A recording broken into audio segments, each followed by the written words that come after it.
1 जुलाई से मध्य प्रदेश में नए कानून लागू हो गए हैं, जिनमें भारतीय दंड विधान, भारतीय दंड प्रक्रिया संहिता और भारतीय साक्ष्य अधिनियम में परिवर्तित किया गया है। भारतीय न्याय संहिता में धारा 111, धारा 112 में जो ऐसे गैंग हैं जो लंबे समय से आपराधिक गतिविधियों में लिप्त हैं, उनके खिलाफ इन एक्ट में कड़े प्रावधान किए गए हैं। इनको लागू करने की तैयारी को लेकर भोपाल कमिश्नर हरिनारायणचारी के मार्गदर्शन में पुलिस कर्मियों को ट्रेनिंग दी गई।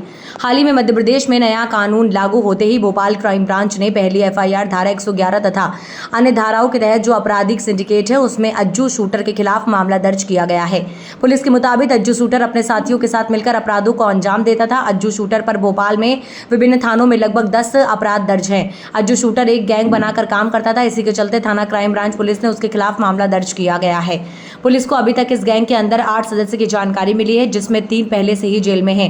आरोपी की गिरफ्तारी के लिए क्राइम ब्रांच ने 5 टीमें तैयार की है। पुलिस का दावा है कि जल्दी उसे गिरफ्तार किया जाएगा। जैसा कि सभी को विदित है, हमारे देश में 1 जुलाई से नए कानून लागू हो गए हैं, जिसमें भारतीय दंड विधान, भारतीय दंड प्रक्रिया संहिता तथा भारतीय साक्ष्य अधिनियम में परिवर्तित किया गया है।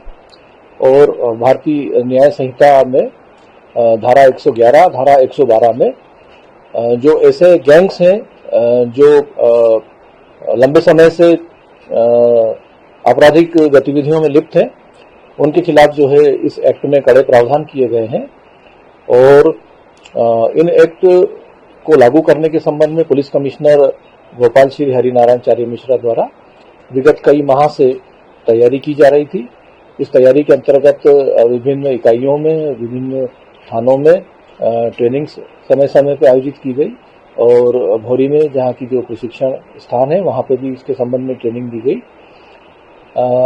अभी क्राइम ब्रांच भोपाल द्वारा दिनांक 1 को इस नए एक्ट की धारा 111 के तहत जो संगठित आपराधिक सिंडिकेट है अज्जू शूटर, उसके खिलाफ मध्य प्रदेश की पहली एफआईआर धारा 111 तथा अन्य सहपठित धाराओं के अंतर्गत दर्ज की गई है।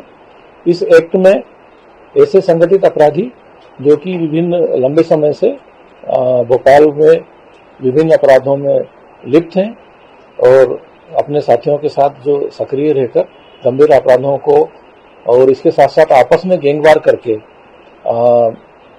शहर में दहशत फैलाते हैं, उनके संबंध में कार्रवाई करने के लिए पुलिस उपायुक्त क्राइम ब्रांच श्री अखिल पटेल सर द्वारा अधीनस्थों को निर्देशित किया गया है।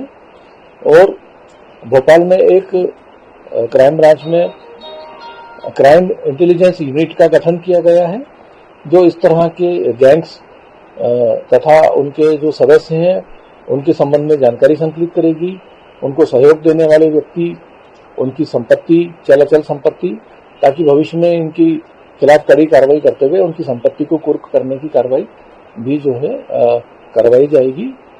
और इसी कड़ी में क्राइम ब्रांच द्वारा अज्जू शूटर गैंग के सदस्यों के खिलाफ मध्य प्रदेश की पहली एफआईआर धारा 111 तथा अन्य धाराओं के अंतर्गत क्राइम ब्रांच में पंजीबद्ध की गई है। और इसके गिरोह के सदस्यों की 5 टीमें बनाकर सरगर्मी से तलाश की जा रही है। आरोपी का बैकग्राउंड क्या है सर?